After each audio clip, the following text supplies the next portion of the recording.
Amém. Quero convidar a querida irmã Rose Lima, seu filho. Eles estarão nos dirigindo nos louvores nesta noite. Que o Senhor possa receber a nossa adoração, o nosso louvor.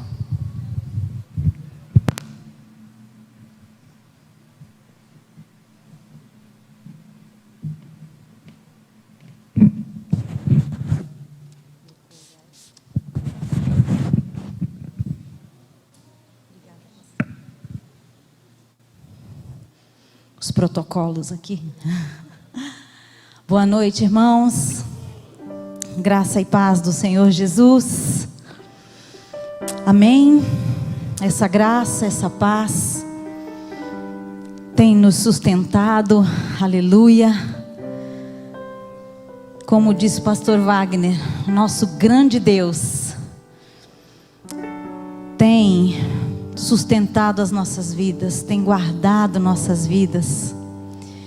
E que bom, depois de tanto tempo em que ficamos afastados, separados, poder rever alguns irmãos, podermos estar juntos para adorar ao nosso Deus que é digno, e só Ele é digno. Aleluia.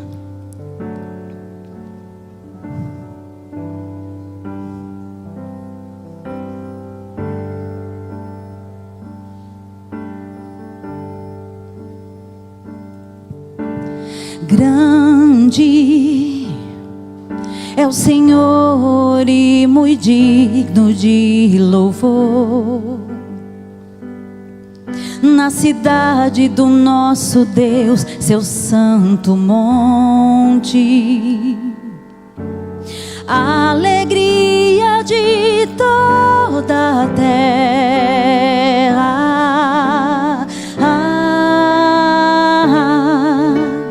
Grande é o Senhor em quem nós temos a vitória, que nos ajuda contra o inimigo.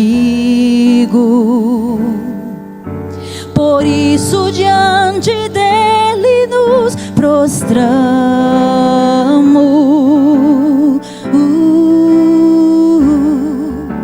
Queremos o teu nome engrandecer e agradecer-te por tua obra em nossas vidas. Confiamos em teu infinito amor, pois só tu és o Deus eterno sobre toda a terra e céu. Adoramos o nosso Deus. Grande é o Senhor e muito digno de louvor.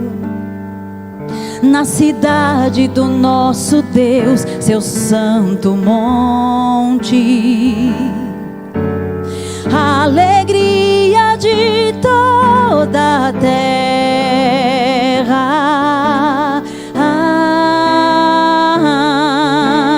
Grande é o Senhor em quem nós temos a vitória, que nos ajuda contra o inimigo. A Ele a nossa fidelidade. Por isso diante dele nos prostramos.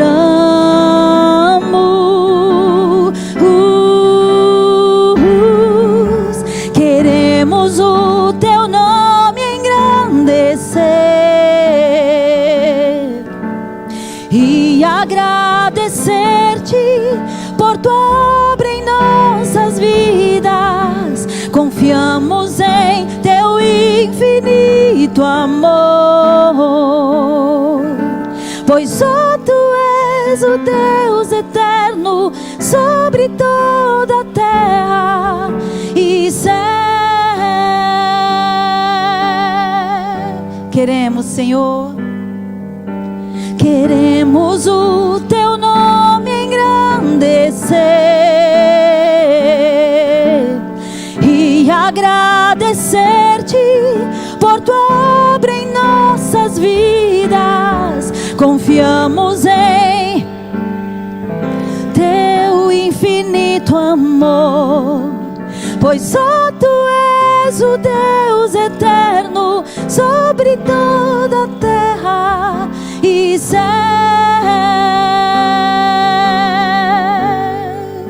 Só Tu és o Deus eterno sobre toda a terra e céu.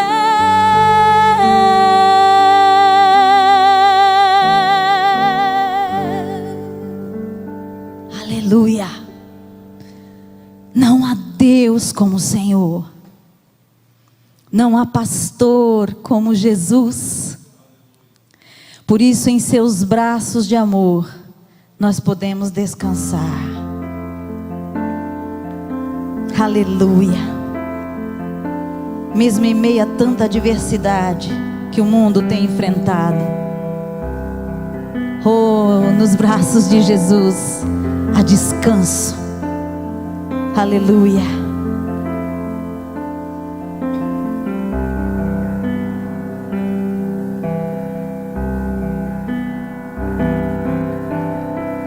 Seguro estou nos braços daquele que nunca me deixou.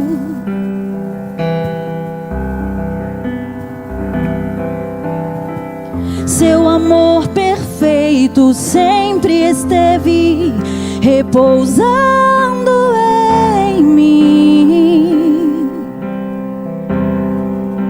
E se eu passar pelo vale, acharei conforto em seu amor, pois eu sei que és aquele que me guarda, me guardas.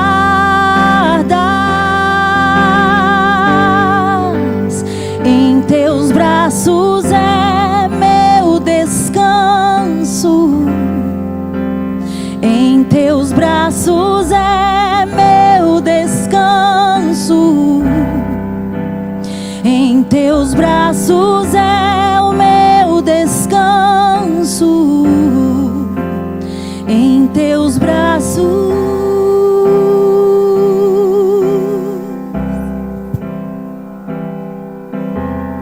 Seguro estou nos braços daquele que nunca me deixou.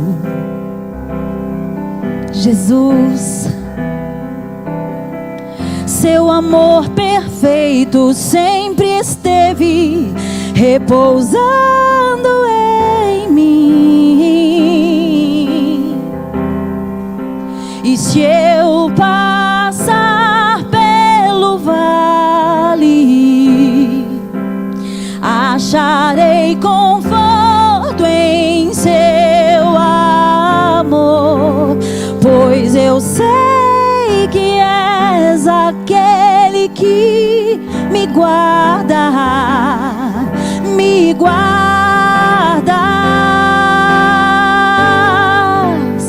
Em teus braços é o meu descanso. Em teus braços é meu descanso. Em teus braços é meu descanso. Em teus braços.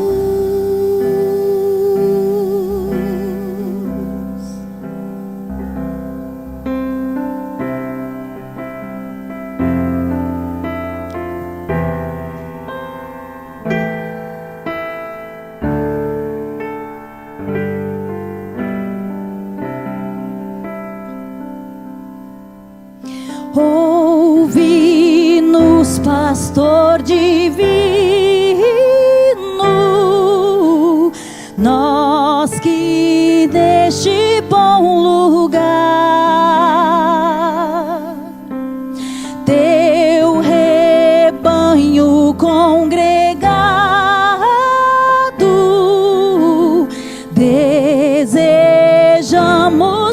adorar.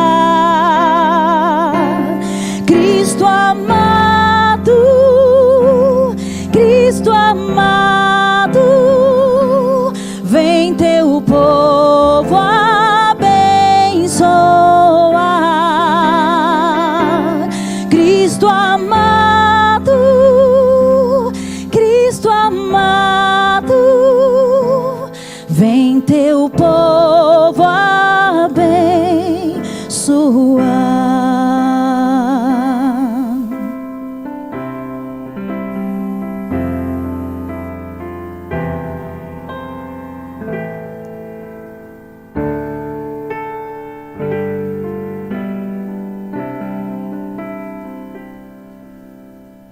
Ó Jesus, escuta o rogo, nossa humilde petição. Vem encher o teu rebanho de sincera devoção. Cantaremos, cantaremos tua afável proteção. Cantaremos, cantaremos tua afável proteção.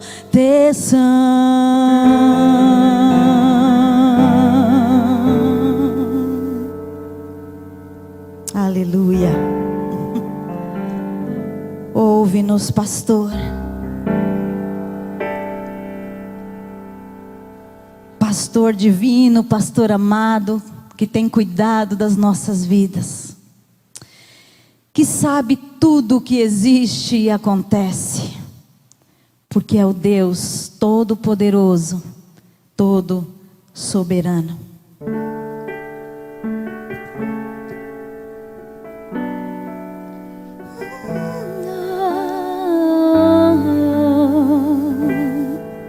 Te adoramos, Senhor.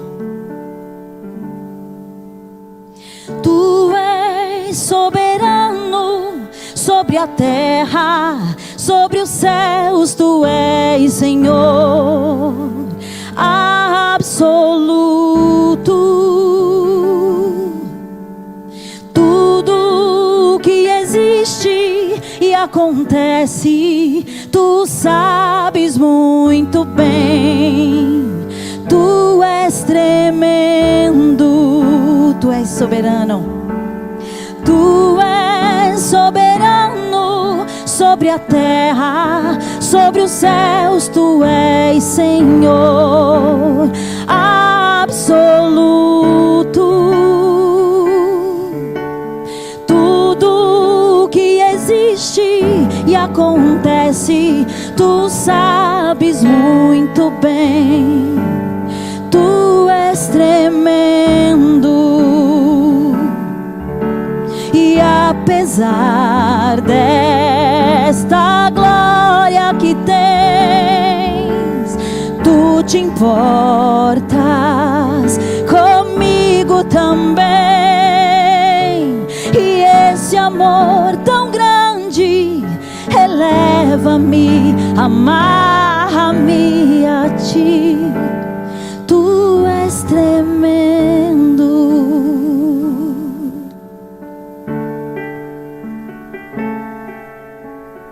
Aleluia.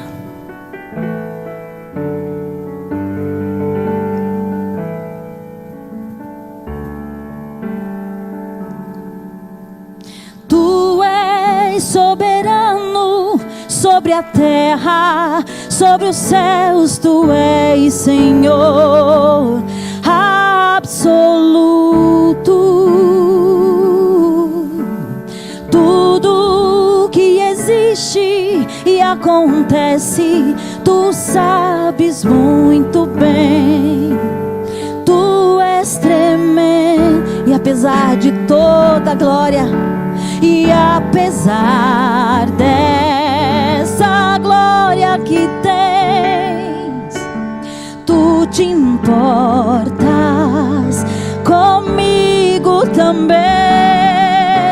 E esse amor tão grande eleva-me, amarra-me a ti. Tu és tremendo, e apesar dessa glória que tens, tu te importas comigo também. E esse amor tão grande eleva-me, amarra-me a ti. Tu és tremendo,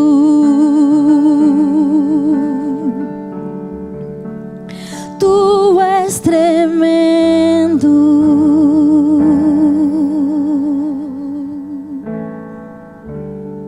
Aleluia. Tudo que existe e acontece, Ele sabe muito bem. Toda essa situação em que o mundo atravessa não foi absolutamente surpresa, porque o nosso Deus é onisciente, onipotente, onipresente, tem o domínio e o controle de todas as coisas. Por isso enviou Jesus, desde antes da fundação do mundo, determinou que a sua morte, a sua ressurreição nos daria vida. E deu a Jesus o nome que é sobre todo nome. Oh, quão lindo esse nome é. Aleluia. No início eras a palavra, com Deus o Altíssimo.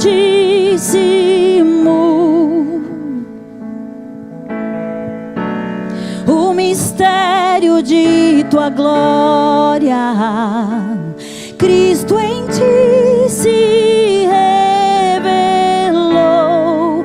Oh, quão lindo esse nome é! Oh, quão lindo esse nome é!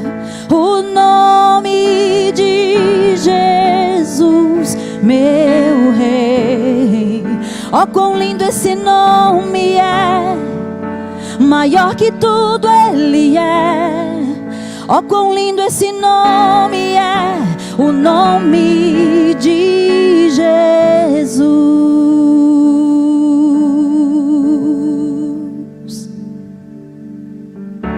Deixou o céu para buscar-nos, veio para nos resgatar. Obrigado, Jesus. Amor maior que o meu pecado, nada vai nos separar. Oh, quão maravilhoso é! Oh, quão maravilhoso é o nome de Jesus, meu Rei. Oh, quão maravilhoso é! Maior que tudo Ele é. Oh, quão maravilhoso é o nome de Jesus. Oh, quão maravilhoso é o nome de Jesus.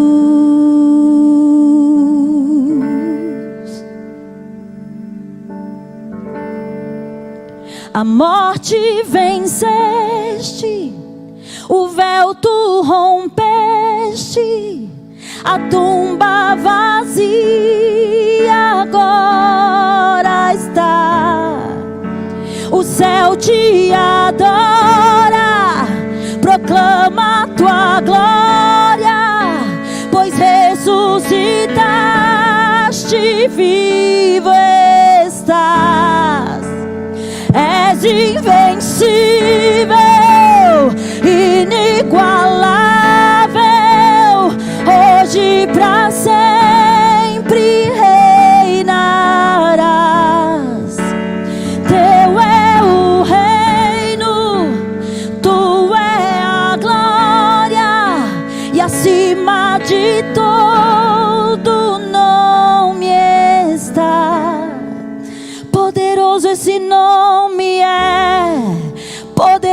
esse nome é o nome de Jesus, meu Rei.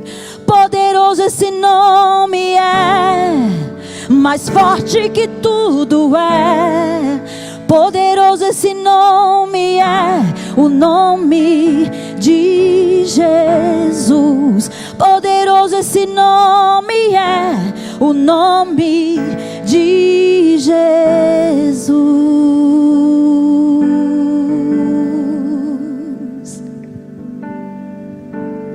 Porque Ele vive, posso crer no amanhã. Porque Ele vive, aleluia. Temor não há, mas eu bem sei, eu sei que a minha vida está nas mãos do meu Jesus, que vivo está. Deus enviou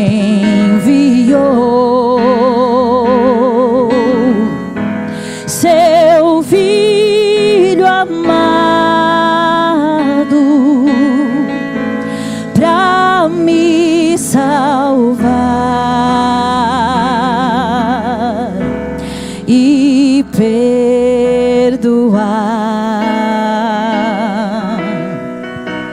Na cruz morreu por meus pecados,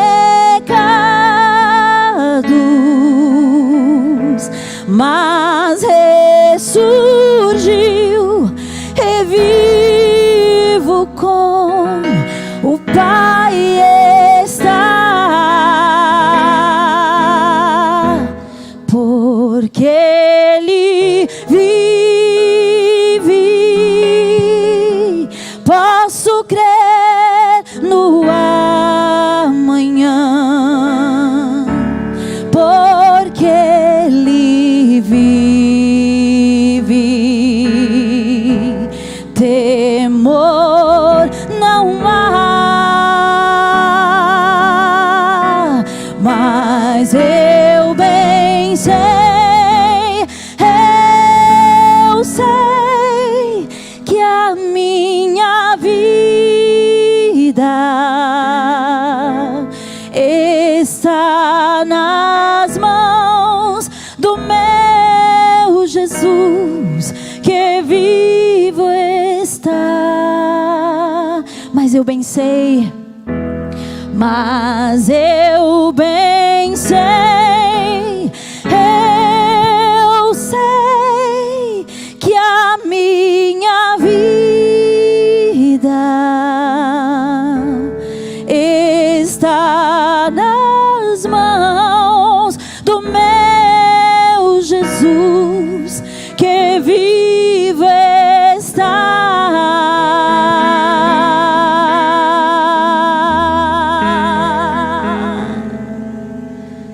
Aleluia. Graças te damos, Senhor. Graças te damos por tua morte na cruz, por tua ressurreição, Jesus, pela esperança da vida eterna que temos em ti, pelo teu pastoreio divino, perfeito. Oh Jesus, dia após dia. Graças, graças por tua presença neste lugar. Graças por tua presença no meio da tua igreja, na vida do teu povo. Recebe a nossa adoração, a nossa gratidão por Jesus, Pai. Amém. Aleluia. Amém. Pastor Wagner.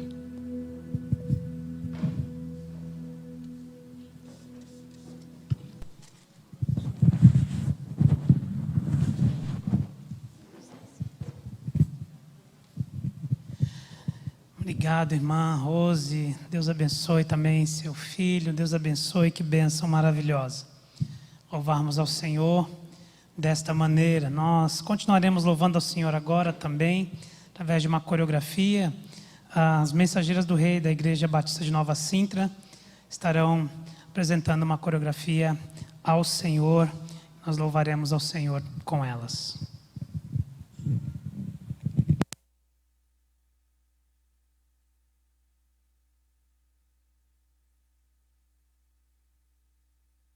Mar azul,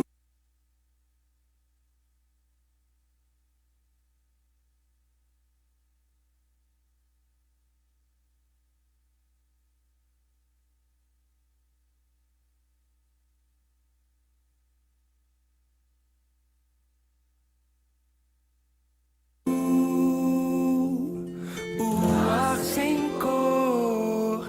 Tudo que o Senhor fez é bom.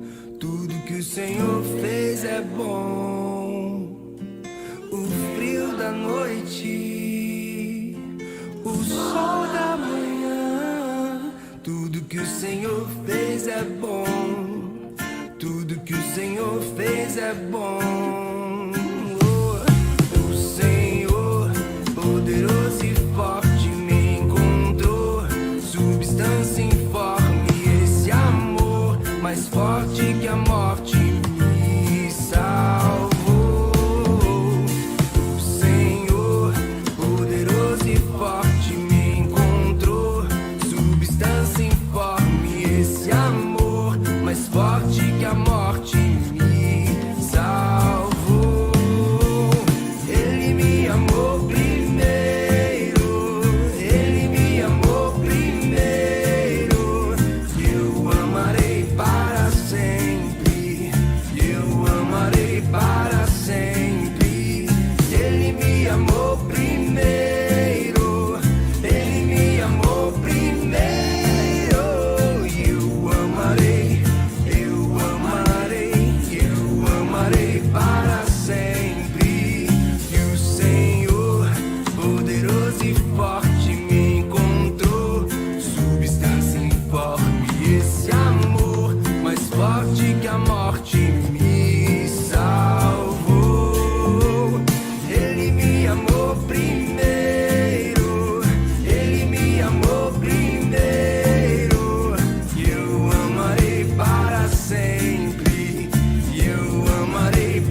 Senhor fez é bom.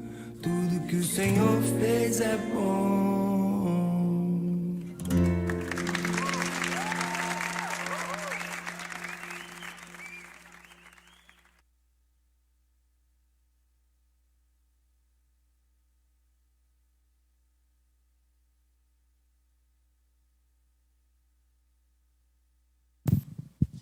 Amém, que bênção, Deus abençoe essas jovens, Deus abençoe a Igreja Batista de Nova Sintra. Esse grupo representando a nossa querida e tão atuante União Feminina Missionária Batista do Litoral, irmã Egli, nossa presidente. Deus abençoe este departamento. Nós agora ouviremos a exposição da palavra do nosso Deus. Para a ocasião, esta associação fez excelente escolha, convidando o pastor Denner Maia para ser o mensageiro desta noite. Quero convidar o pastor Denner, então, para assumir aqui ao púlpito, e ele será aquele que nos falará a mensagem, a palavra do Senhor. Pastor Denner é pastor da Primeira Igreja Batista em São Vicente, sempre próximo e atuante, pronto servindo ele, igreja, a nossa associação. E nós louvamos a Deus. Privilégio, pastor, ter o irmão conosco, privilégio de poder ouvir o irmão nesse momento. Deus abençoe.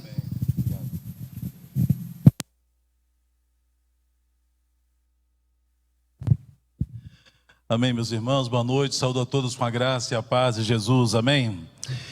Quero agradecer ao pastor Wagner e toda a diretoria da nossa associação pelas palavras amáveis e também pela honra que me foi dada de poder nessa noite trazer um recado de Deus aos nossos corações. Quero saudar aí também o pastor Jorge Henrique, nosso anfitrião. Obrigado, viu, pastor, por ceder a sua igreja, por nos receber aqui nessa noite. Nossos parabéns também a todos que trabalharam e têm trabalhado em favor da nossa associação. Louvo a Deus também pela diretoria que foi eleita. Nossos parabéns ao pastor Carlos Magalhães e também todos que o estarão ajudando nesse novo biênio. Daqui para frente, nosso desejo e a nossa oração é podermos continuar contribuindo com a nossa associação, ali da nossa igreja, onde Deus nos colocar, e que os irmãos podem saber que sempre estaremos dispostos a servir. Eu gostaria só de apresentar um grupo de irmãos da nossa igreja que estão nos acompanhando aqui, alguns amigos. Queria pedir que eles se colocassem de pé. Aqui nosso pastor Paulo Sérgio, Paulo César, que também é nosso vice-presidente, pastor Marcelo, pastor Júlio, ali o Marcelo Gracino, que nos ajuda no Ministério de Família. Queria convidar o pastor Paulo Sérgio também para se colocar de pé. E a Rose Lima e o João, né, que tocaram, e a minha digníssima esposa, Silvia Maia, que está aqui também nos acompanhando. Nossa gratidão, obrigado, pode sentar. Eu já vim acompanhado de um pelotão, vocês estão vendo, né? Já vim de guarda-costas, com a alegria de poder estar aqui com os irmãos. Queridos, eu gostaria de trazer então um recado de Deus ao nosso coração, e a mensagem que vamos refletir e falar hoje, ela falou primeiramente ao meu coração, e o meu desejo é que assim seja no coração dos irmãos também. Nós temos vivido um tempo em que os homens estão muito ensimesmados. Vivemos um tempo em que nós temos sido programados, instigados, e temos sido mesmo que pressionados a sermos alguém em algum lugar no espaço. Temos sido pressionados a projetarmos o nosso nome, ter o nosso nome escrito numa placa, ter o nosso nome perpetuado na história. E o ser humano, desde a Torre de Babel, tem esse anseio de querer crescer e de querer perpetuar o seu nome, ser lembrado nas futuras e nas vindouras gerações. E o homem não tem se cansado de encher o seu peito, estufar o seu peito para, de alguma maneira, ser lembrado depois que partir. Mas hoje, meus irmãos, lendo o texto que Deus colocou no meu coração, fui muito abençoado, e espero que Deus abençoe a vida de todos também, com essa reflexão cujo tema está aí: importa que ele cresça e que eu diminua. E temos aqui muitos irmãos que conhecem bem esse texto e já sabem o contexto do que se trata. Eu queria começar lendo um outro texto, não o principal, mas o que vai ser colocado na tela aí, Lucas 22, 24, ele mostra, esse texto que está aí na tela, mostra, irmãos, uma prova de como o ser humano tem ficado em si mesmado. Você vê aqui, está escrito aí em Lucas 22, 24, os apóstolos tiveram uma forte discussão sobre qual deles deveria ser considerado o mais importante. Percebe quem é que está tendo discussão sobre quem é mais importante? Não são as pessoas comuns, são os apóstolos, aqueles que andavam com Jesus, que viam Jesus fazendo o bem e de maneira alguma querendo a fama para si. Mas parece que os discípulos de Jesus não haviam aprendido. Mas sabe o que mais me causa espanto nesse texto? Foi a ocasião em que ele foi, onde essa cena aconteceu. Sabe que momento foi? Na hora da última ceia. Jesus estava dizendo como iria morrer, como iria padecer, e os discípulos, mesmo ouvindo o relato de Jesus, da sua morte, da sua crucificação, entre eles rolou um clima de discussão sobre quem era o maior. E mais grave, sabe o que é?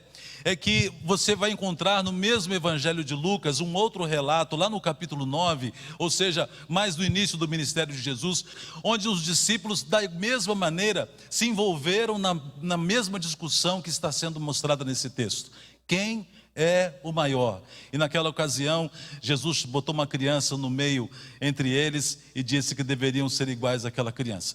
Eu quero então ir agora para o nosso texto principal. Peço que você abra sua Bíblia em João capítulo 3, dos versos 22 a 30. Vai ser projetado aí a referência. Peço que você abra a sua Bíblia. Não tem o texto aí na tela, mas você pode ler. Quem está em casa também, acompanha a leitura aí na sua Bíblia, na sua casa. E nós queremos ser abençoados por essa leitura de João 3, de 22 a 30. E quem está falando aqui, o contexto se fala sobre João Batista. O texto diz: depois disto, Jesus foi com seus discípulos para a terra da Judéia, onde passou algum tempo com eles e batizava. João também estava batizando em Enom, perto de Salim, porque havia ali muitas águas e o povo vinha para ser batizado. Isso se deu antes de João ser preso. Surgiu uma discussão entre alguns discípulos de João e um certo judeu a respeito da purificação cerimonial. Eles se dirigiram a João e lhes disseram: mestre, aquele homem que estava contigo no outro lado do Jordão, do qual testemunhaste, está batizando, e todos estão se dirigindo a ele. E a isso João respondeu: uma pessoa só pode receber o que lhe é dado do céu. Vocês mesmos são testemunhas de que eu disse: eu não sou o Cristo, mas sou aquele que foi enviado adiante dele. A noiva pertence ao noivo. O amigo que presta serviço ao noivo e que o atende e o ouve, enche-se de alegria quando ouve a voz do noivo. Esta é a minha alegria que agora se completa. É necessário que ele cresça e que eu diminua. Amém.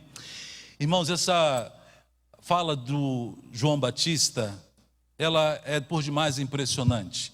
Eu quero falar um pouco do contexto bíblico onde isso está acontecendo e para te lembrar quem era esse João Batista. Não era um homem qualquer, não era uma pessoa que não tivesse um currículo para apresentar. Veja algumas coisas a respeito de João Batista. Ele era a voz do que clama no deserto. Ele nasceu para preparar o caminho do Senhor.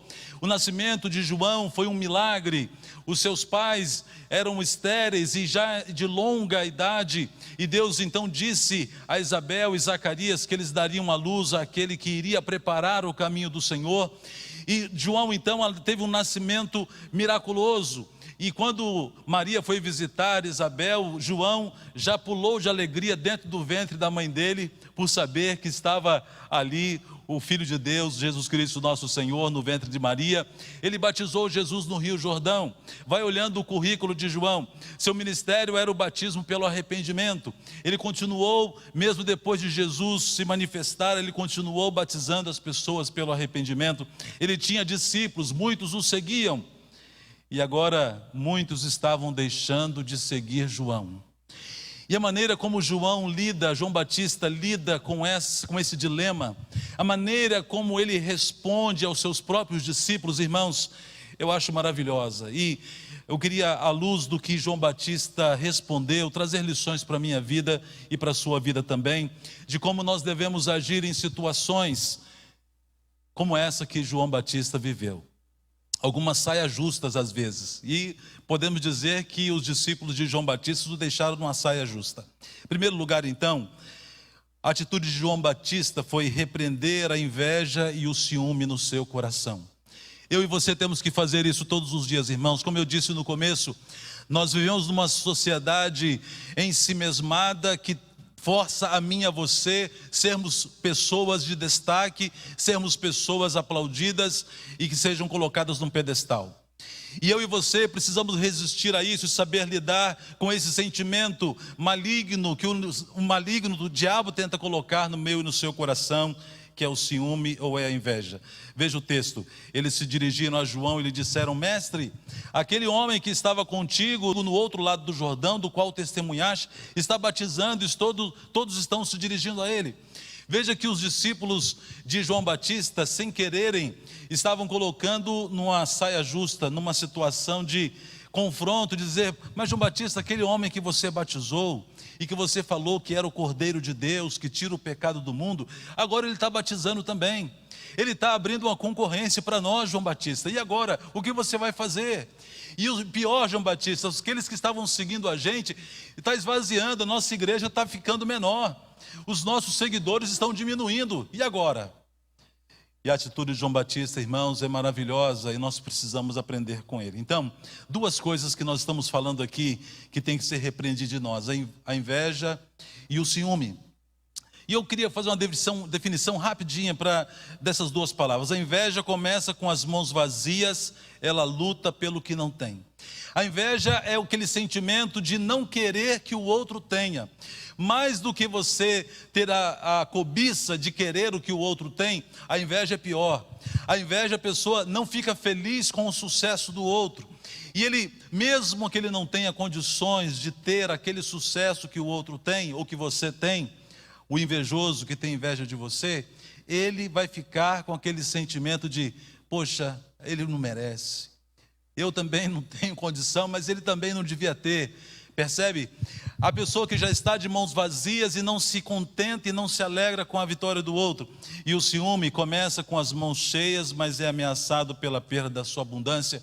Os dois sentimentos são horríveis, porque a pessoa que também tem ciúmes, é mesmo o caso do avarento, a pessoa que tem tanto para oferecer, tem tanto para dar, mas ele diz: não, eu não quero que ninguém desfrute do meu sucesso, da minha alegria, e não vou compartilhar nada com ninguém. Irmãos, dois sentimentos que não podem haver no nosso coração, dois sentimentos que João Batista soube rechaçar no seu coração e soube vencer da forma como falou aos seus discípulos. Primeira coisa que eu quero te dizer, à luz disso, é que nós não devemos esmorecer diante das comparações. As pessoas vão fazer comparações, vão comparar o seu sermão, vão comparar. As meninas dançaram agora tão lindamente, né?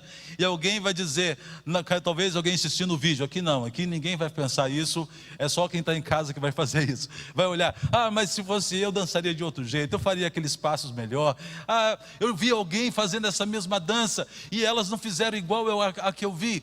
Irmãos, comparações, você e eu vamos sofrer sempre. João Batista estava agora aqui nesse momento de comparação, e a comparação não era com uma pessoa qualquer. A comparação era com Jesus, o Rei dos Reis, o Senhor dos Senhores, a brilhante estrela da manhã. E o que fazer diante disso? João Batista soube sair dessa situação. Irmãos, Moisés também passou por um momento e ele soube lidar com os ciúmes e não teve ciúmes. Eu queria citar esse texto que está aí em tela, Números 11, 26 a 29. E esse episódio, não sei se você se lembra, Deus tinha chamado Moisés, falado com Moisés que deveria chamar 70 homens, 70 líderes, que o ajudaria na condução do povo pelo deserto. E Deus deveria reunir todos esses 70 homens dentro de um tabernáculo. E quando aqueles homens estavam reunidos ali, Deus disse que ia tirar uma porção do Espírito que estava sobre Moisés e ia derramar sobre aqueles homens. E isso aconteceu. E eles reunidos ali, Deus derramou o seu Espírito, tirou uma parte do Espírito de Moisés sobre aqueles homens e eles começaram a profetizar. mas 2 faltaram ao culto, 2 faltaram na reunião. E sabe o que aconteceu?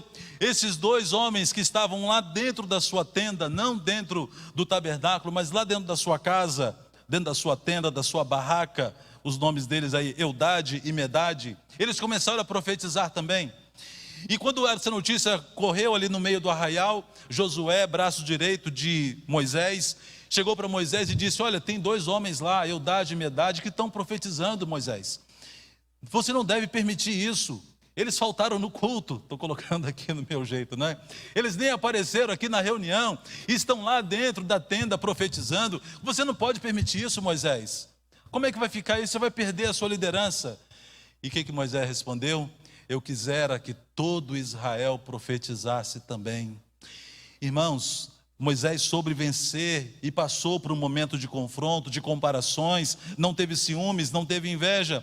Por isso eu e você temos que acabar com todo o partidarismo dentro do nosso coração e nas nossas igrejas. Paulo teve que enfrentar isso também. Paulo, quando chegou lá na igreja de Corinto, um bafafá estava acontecendo lá. E dentro da igreja de Corinto, a igreja estava dividida em pelo menos 4 partidos. E alguns diziam: não, eu sou de Paulo. Eu sou de Paulo porque Paulo foi que plantou essa igreja, e eu estou com Paulo e eu gosto de Paulo. E outros diziam: não, eu não gosto tanto de Paulo, a carta dele é muito boa, mas na hora que ele vai pregar, ele não prega tão bem. Eu gosto de Apolo. Apolo sim, tem todo o domínio de público, tem domínio das palavras. Eu gosto de Apolo. E outros diziam: não, eu não gosto nem de Paulo nem de Apolo, eu gosto de Pedrão, eu gosto de Cefas. Aquele Pedrão, ele não tem papas na língua, eu gosto de Pedrão. E uns, talvez se dizendo mais espirituais, diziam: eu não sou de Paulo, nem de Apolo, nem de Pedro, eu sou de Cristo. E Paulo, irmãos, coloca logo um fim a essa discussão, escrevendo para a igreja, dizendo: quem é Paulo? Quem é Apolo? Eu plantei, Apolo regou, mas Deus é que deu o crescimento. Paulo então acaba com esse sentimento no coração dele, no coração da igreja de Corinto, que estava dividida, com essas comparações entre oradores, entre pastores, e coloca um fim a essa história dizendo que toda a glória é do Senhor, e que nós, irmãos, não somos nada, somos apenas instrumento nas mãos de Deus. Estamos falando agora aí de vacina, né? Está todo mundo aí preocupado, esperando uma vacina para a Covid, outros com medo da vacina. Eu estou nesse segundo grupo, viu? E tem gente aí esperando, outros com medo. Enfim, o fato é que nós precisamos ser imunizados contra a inveja e contra o ciúme. E a Bíblia já tem essa vacina para nós. Está aí. Romanos 12:15, a palavra diz: alegrem-se com os que se alegram e chorem com os que choram. Amém? Quando você vê alguém feliz da vida, celebrando uma vitória, se alegre com ele. A inveja não vai chegar no seu coração. Quando você tiver muito para dar, quando você tiver ciência e souber de alguém que está passando por uma carência, ajude ele. Compartilhe o que você tem, assim você vencerá o ciúme. Então, irmãos, o antídoto e a vacina que pode nos imunizar contra esses 2 sentimentos malignos já está aí na palavra de Deus. Segundo lugar, não queira tomar o lugar de Deus. Aí está estampado um dos pilares da reforma que completou 503, né? 503 anos neste ano. Que coisa maravilhosa a reforma protestante. E essa expressão só lhe deu glória precisa ficar gravada no meu e no seu coração. O texto de João 3, 27 e 28. A isso João respondeu: uma pessoa só pode receber o que lhe é dado do céu. Vocês mesmos são testemunhas de que eu disse: eu não sou o Cristo, mas sou aquele que foi enviado adiante dele. João, quando ouve a fala dos seus discípulos, ele reafirma algo que já tinha dito. Desde o início, quando ele começou a ter os seus seguidores, ele deixou claro para eles que ele não era o Cristo, mas apenas um enviado, um mensageiro, apenas um arauto que ia à frente do Messias, preparando o seu caminho. João em nenhum momento trouxe para si e nem estufou o peito como sendo alguém tão importante quanto Cristo, mas ele colocou-se no seu lugar Por isso, irmãos, veja o que Paulo diz em Romanos 11:36. Porque dele, por ele e para ele são todas as coisas. Glória, pois, a ele eternamente. Amém. É ele que opera em nós tanto o querer quanto o efetuar. É ele que nos chamou das trevas para a luz. É ele que nos redimiu e nos deu a graça de estarmos aqui nessa noite. Se estamos aqui, meus irmãos, é pela graça de Jesus. Como diz aquele hino, Deus me trouxe a lembrança agora, do Luiz de Carvalho, dizendo, quando ele chegasse no céu, alguém ia dizer, por que você chegou aqui? Ele vai dizer, foi graça, graça, superabundante graça. É graça. Ninguém pode chegar no céu depois que chegarmos lá e dizer, eu estou aqui, mas eu fiz por merecer. A gente sabe disso. Pela graça sois salvos por meio da fé. Efésios 2:8, não vem das obras para que ninguém se glorie. Irmãos, nós não somos competidores, mas a palavra diz que nós somos cooperadores. Cooperadores uns dos outros, cooperadores de Deus e do seu reino, cooperadores entre as igrejas. Um dos princípios batistas maravilhosos que eu acho é esse que nós temos, da cooperação. É tão maravilhoso ver igrejas se unindo, uma ajudando a outra, realizando tarefas, realizando ministérios, fazendo um consórcio, como nós experimentamos na compra daquele lote, e outras ações, seja de evangelismo, seja com a Cristolândia, seja com a MIBAN. Que coisa maravilhosa, irmãos. Termos essa cooperação entre nós, uma cooperação franca, aberta, disponível, com o objetivo de enriquecer o reino de Deus e fazê-lo crescer. Eu digo que nós devemos ter essa visão que se estenda, e essa visão que é tão saudável no nosso meio batista, que ela se estenda além das nossas fronteiras denominacionais. Que nós possamos ajudar até mesmo outras igrejas que não sejam da nossa denominação, porque tudo é o reino. Uma vez uma pessoa perguntou assim, num encontro de pastores, disse, quantas igrejas Jesus tem aqui em São Vicente? E as pessoas começaram a contar no dedo, Batista, Presbiteriana, Assembleia, Metodista, e a igreja do Cuspe Santo, e a igreja tal, a igreja do Reteté, e a igreja do Sapatinho de Fogo. E para a conta, Jesus só tem uma igreja aqui em São Vicente, aqui na Baixada Santista, em todo o Brasil. Deus só tem uma igreja. Não podemos ficar nesse pensamento bairrista, nesse pensamento exclusivista, de olharmos apenas para o nosso interior, para o nosso umbigo, para as nossas realidades.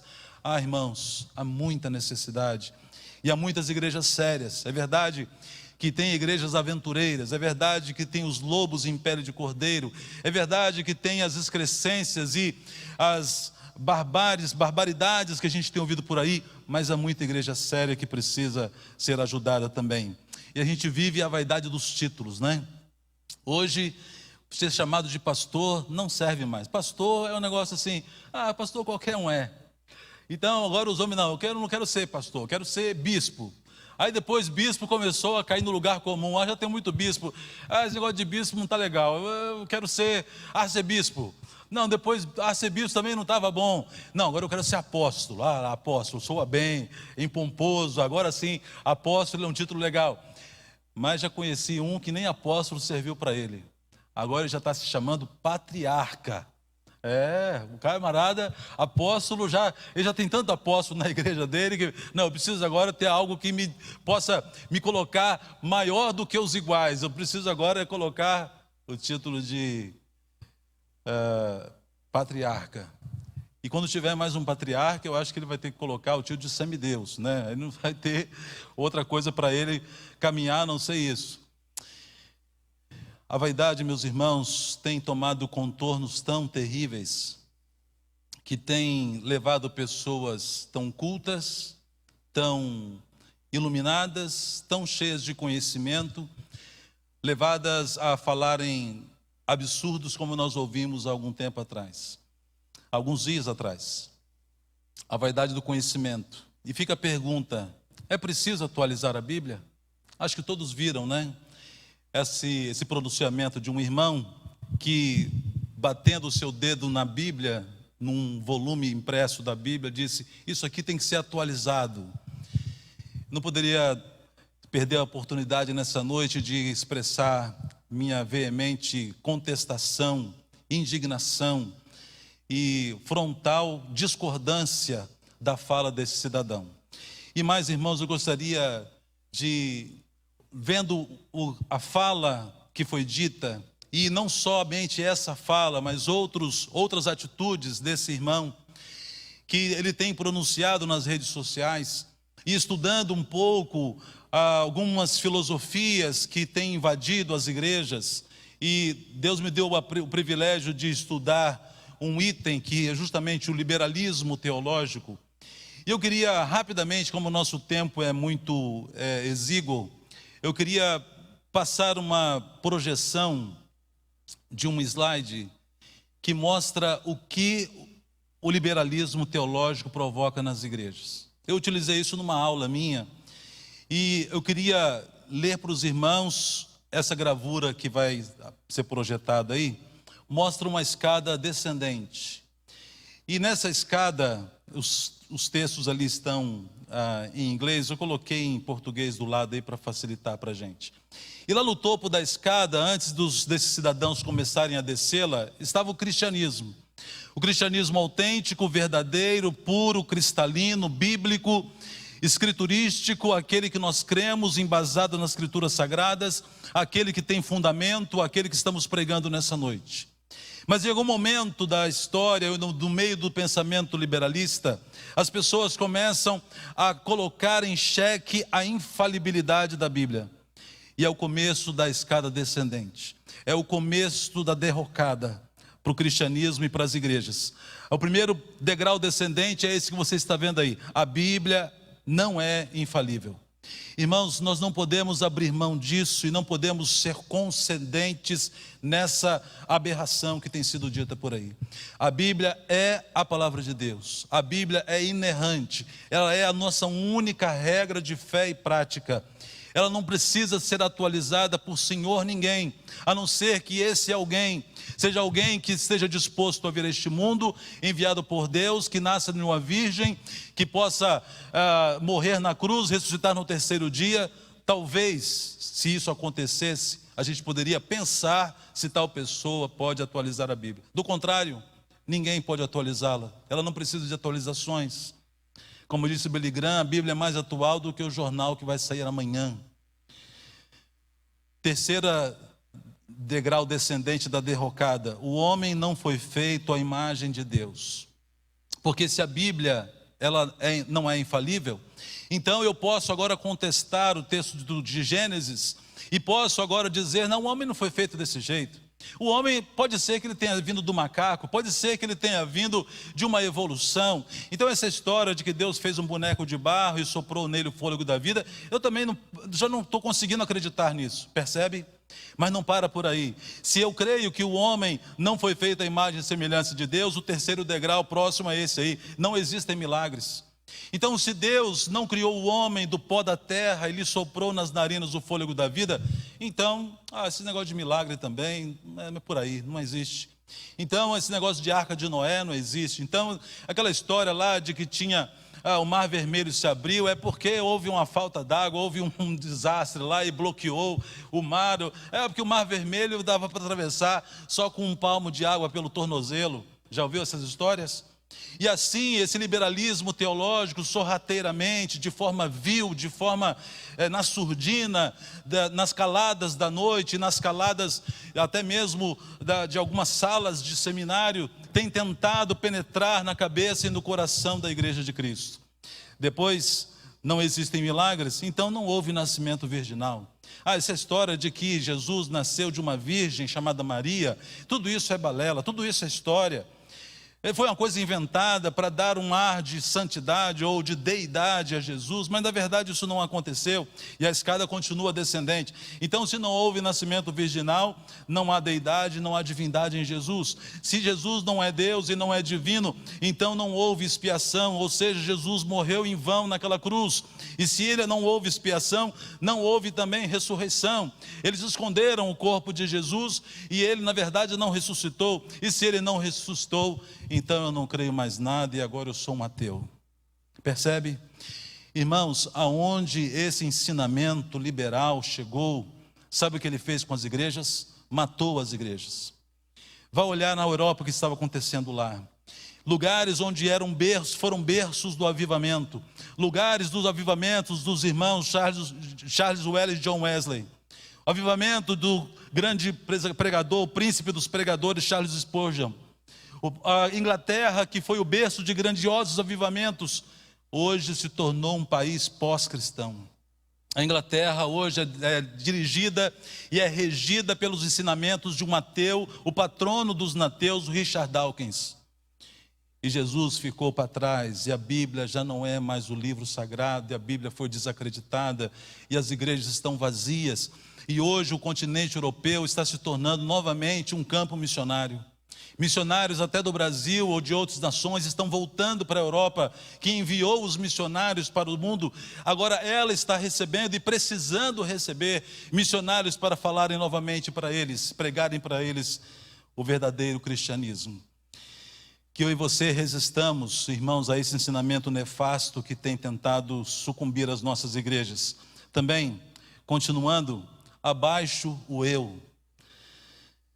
Veja o que Paulo disse aqui a Romanos: ninguém tenha de si um conceito mais elevado do que deve ter, mas pelo contrário, tenha um conceito equilibrado, de acordo com a medida da fé que Deus lhe concedeu. Abaixo o eu. Paulo está dizendo, em outras palavras, traduzindo para o século 21, você não é essa Coca-Cola toda, você não é a última bolacha do pacote, baixa a bola. Eu não sou tudo isso aqui que eu fico pensando de mim mesmo. Nós não somos tudo isso que a gente acha que é. Eu queria, meus irmãos, compartilhar uma resumidíssima biografia de um homem que me abençoou e que pregou uma mensagem quando eu tinha 3 anos de idade. Que coisa maravilhosa é esse recurso da tecnologia, de poder agora estarmos aqui reunidos. Essa mensagem está sendo gravada, e quem sabe daqui a uns 10, 20, 30 anos, alguém reveja essa mensagem e ela sirva de bênçãos para alguém, como foi para mim. E eu estava um dia no início, bem no comecinho do meu ministério pastoral, e eu tinha incumbência de pregar um sermão na virada do ano, no Réveillon. E eu falei, Senhor, o que eu vou pregar? O que eu vou dizer para os irmãos lá no culto da virada do ano? E comecei a pesquisar e ouvir alguns pregadores, ouvir outros pastores, é muito bom, viu? A gente aprende muita coisa. E eu estava ouvindo uma mensagem aqui, uma mensagem ali, e nada daquilo Deus batia no meu coração que eu deveria falar sobre aquilo. Até que eu encontrei uma mensagem do pastor João Filson Sorém. Pastor Sérgio Luizeto deve conhecer, né? Carioca.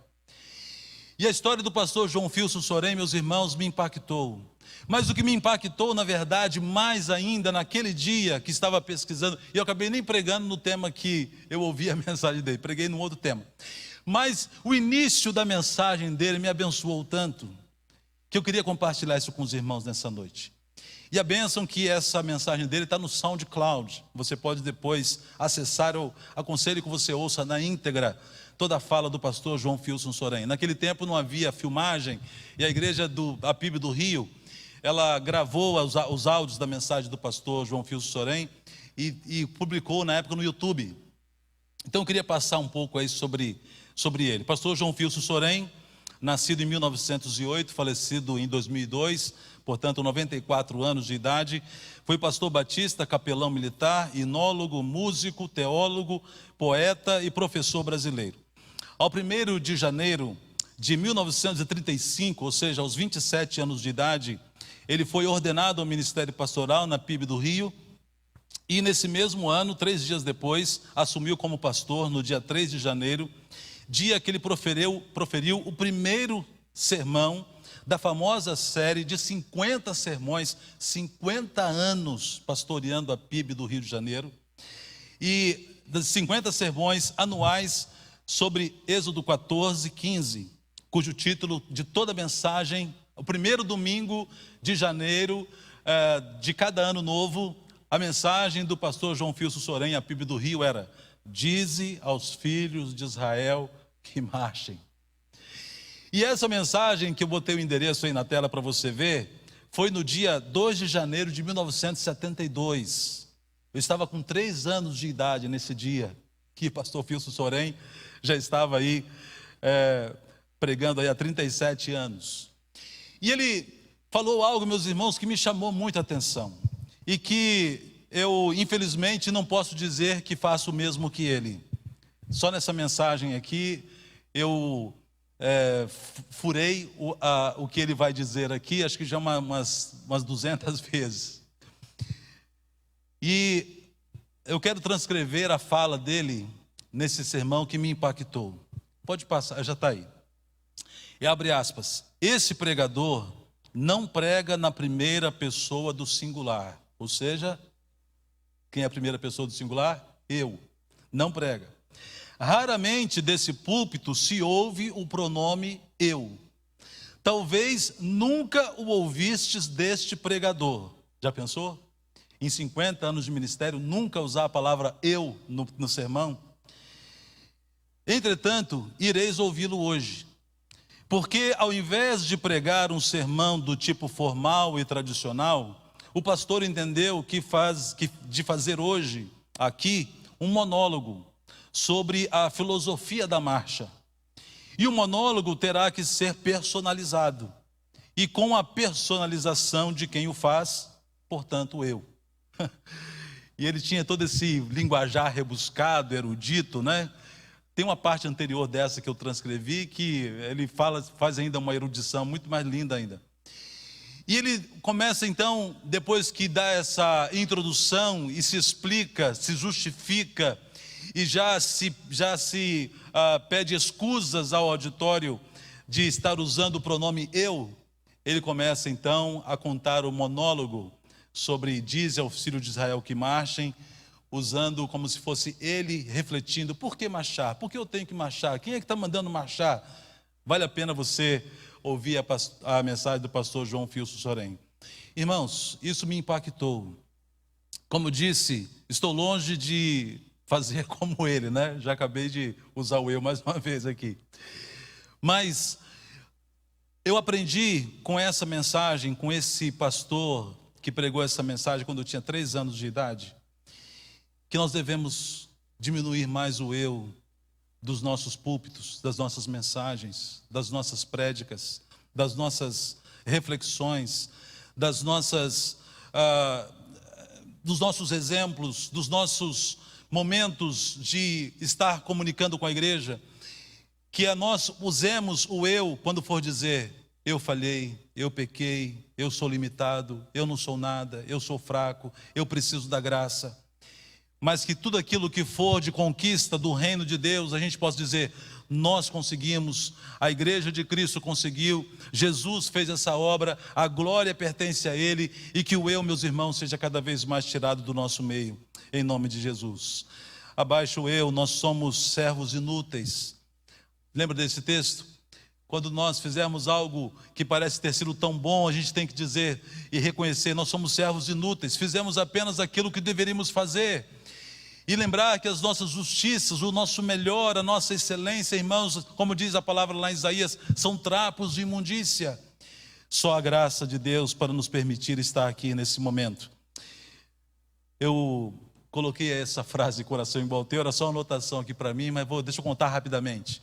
Uma vez eu estava lá no Espírito Santo, numa convenção, e o presidente da convenção naquela época, ele é vivo ainda, ele deu uma palavra na hora que a equipe de louvor estava cantando o cântico Coração Igual ao Teu. E ele meio que interrompeu aquele cântico e disse, irmãos, eu não gosto de cantar esse cântico. Porque esse cântico, Coração Igual ao Teu, tem uma frase que eu discordo dela. E esse cântico diz, se tu olhares, Senhor, para dentro de mim, nada encontrarás de bom. E eu não gosto desse cântico, porque, afinal de contas, algo de bom há em mim. Porque Jesus morreu na cruz por amor a mim, então algo de bom há em mim. E eu ouvi aquela palavra, não levantei do auditório, lógico, né? Mas discordei do pregador e disse, se tem algo de bom em mim, em você ou em qualquer um de nós, é o próprio Jesus. Tira Jesus de mim, de você, e não tem nada de bom, não tem nada que presta, não tem nada de valor. Só Jesus mesmo, para olhar para nós e ver valor em nós. Continuando e terminando, seja apenas o amigo do noivo. Está vendo aí essa gravura? Um casamento. Os noivos estão no centro, felizes, jubilantes, depois da cerimônia completa. Atrás deles estão os padrinhos, as madrinhas, também igualmente felizes de verem os noivos agora unidos, depois da cerimônia, e agora um casal completo. E foi assim que João se expressou, e foi esse texto também que impactou minha vida. Veja o que ele diz, ainda falando para os seus seguidores. A noiva pertence ao noivo. O amigo que presta serviço ao noivo e que o atende e o ouve, enche-se de alegria quando ouve a voz do noivo. Esta é a minha alegria que agora se completa. É necessário que ele cresça e que eu diminua. Esse verso 30, meus irmãos, é o mais conhecido. Mas depois que eu li esse texto detidamente, o verso 29 teve um contorno e um significado mais lindo para mim. Eu passei a gostar, acho que mais do verso 29 do que do 30. Porque no verso 29, João está falando exatamente aquilo que eu sou e você é. Seja você um pastor, seja você alguém que está na coreografia, que está na parte técnica, seja você de que ministério for, seja do ministério de adoração, seja de qual for. Irmãos, nós somos os amigos do noivo. E o amigo do noivo, como o João está dizendo mesmo aqui, o seu prazer é ver o casamento completo. É preparar a noiva, que é a igreja de Cristo, para esse encontro triunfal dele com a sua noiva no último dia. A alegria do amigo do noivo, do padrinho, não é sair viajar junto com os noivos na lua de mel. Qualquer padrinho que fizer isso vai ser atirado pela janela, pelos noivos logo na primeira curva. A alegria do padrinho e dos padrinhos, do amigo do noivo, não é acompanhá-lo na lua de mel, não é ir filmar os momentos felizes daquele casal, não. O trabalho do padrinho termina na hora que o pastor diz: eu vos declaro marido e mulher. Acabou o trabalho do padrinho. Irmãos, nós somos os padrinhos desse tempo.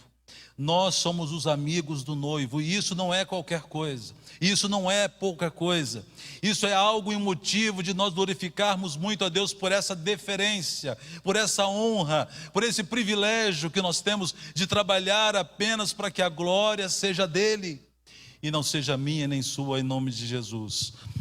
A noiva, irmãos, pertence ao noivo. Há muitas pessoas que infelizmente, tristemente, têm se esquecido disso. Tem pessoas que colocam o seu próprio nome estampado na igreja. Tem pessoas que colocam uma foto gigante na fachada da igreja.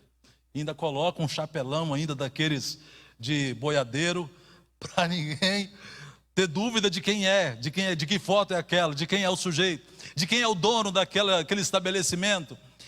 E tem pessoas que colocam e associam a imagem da igreja, que durante o tempo da reforma era associada a uma cruz.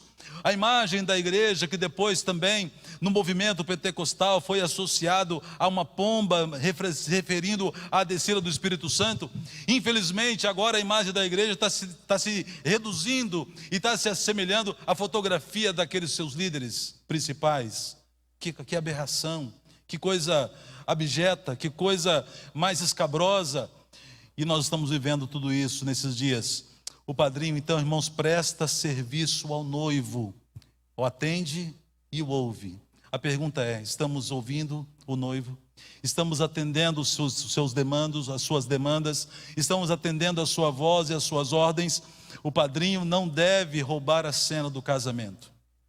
Tem casamento que o padrinho rouba a cena, né? Você deve ter visto algumas cenas assim.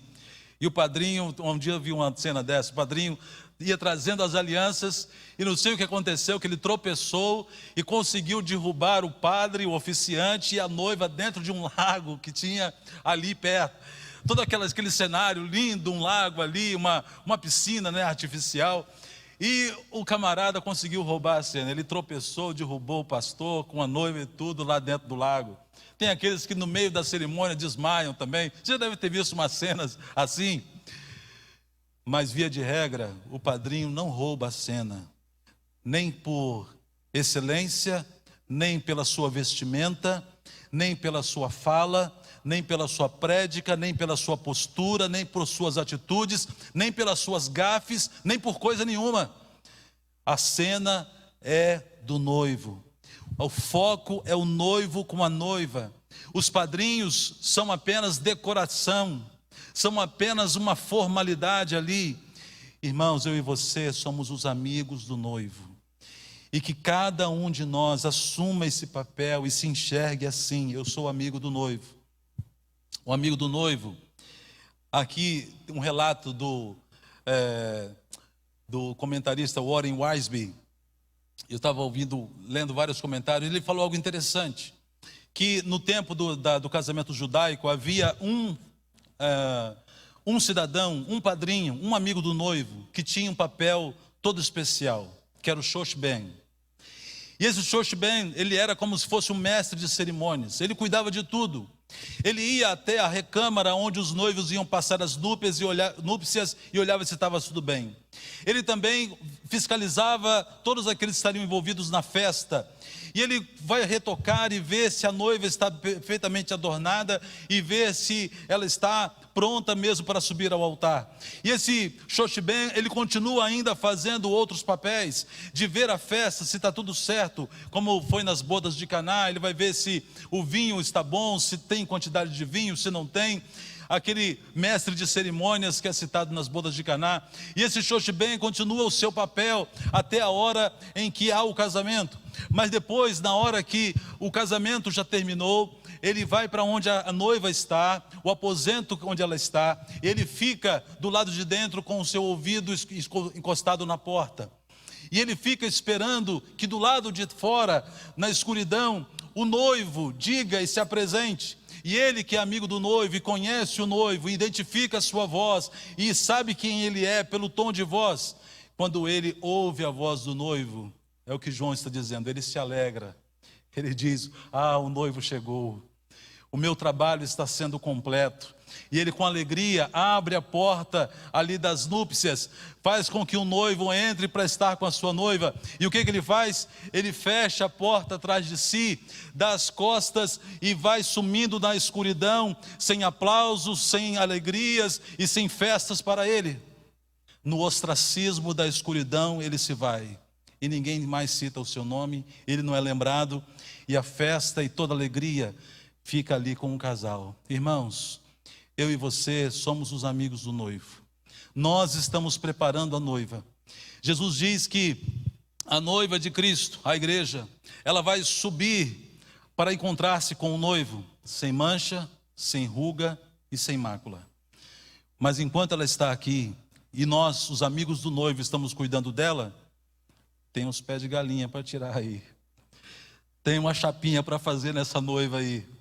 Tem que tirar umas manchas do vestido dela. Nós precisamos ensinar a noiva a cantar. A equipe de louvor tem que fazer isso. Nós precisamos ensinar a noiva a amar o seu noivo. É aquilo que nós fazemos em todos os ministérios que a igreja tem. Nós precisamos preparar essa noiva para que ela se encontre de forma triunfal com o seu noivo, que é Cristo Jesus, o nosso Senhor, perfeitamente adornada para a sua glória. Finalizando, eu queria falar mais duas ilustrações. A primeira delas é do nosso irmão reverendo Richard Baxter.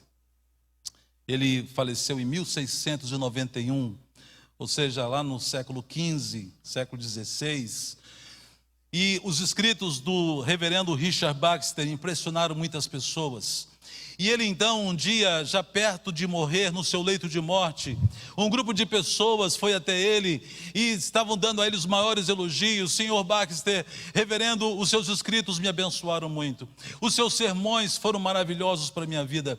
E eu devo tanta coisa ao Senhor, minha gratidão por tudo aquilo que você fez, e por todos os seus escritos, e por toda a sua obra. E a resposta dele foi essa: eu era apenas uma caneta na mão de Deus. Que elogio é devido a uma caneta? Somos apenas um ponteiro apontando para Cristo.